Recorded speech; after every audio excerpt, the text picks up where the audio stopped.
جاهزه. يلا معانا تنظيف الغساله. لبسك بيطلع في الغساله مش نظيف، بتيجي نعرف ايه السبب.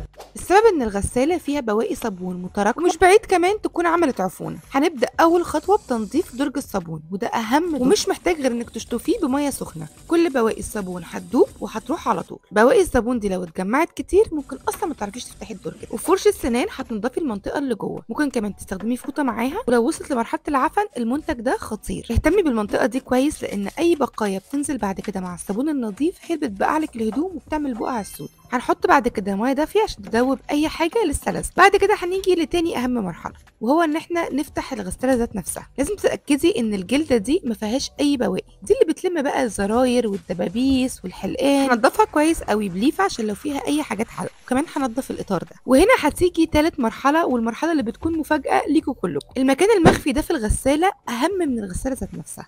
اهم حاجه حطي فوطه وحطي طبق. ابدأي بالخرطوم الاول، وبعد ما ينزل ميته افتحي الفلتر عشان تتفاجئي بكوارث فيه. الفلتر ده لو اتملى بحاجه كبيره شويه ممكن ما يلفش ويعملك ايرور في الغساله، وده لازم تفتحيه تقريبا كل شهر. عشان كده انا بقول ان الدوره دي لازم تتعمل على الاقل مره في الشهر. اخر خطوه بقى هي دوره التنظيف نفسها. هنحط كربونات وملح ليمون وشويه خل، وهتشغلي الغساله على دوره التنظيف لو عندك. لو ما عندكيش هتعمليها على الدوره العاديه بتاعتك. والغسالات ال جي بتدوسي على الزرارين دول عشان تشغلي دوره التنظيف. اعملي سيف للفيديو، لان بعد الدوره دي غسالتك هتختلف تماما. مستنياكم تعملوها وتقولوا لي لقيتوا ايه في الفلتر.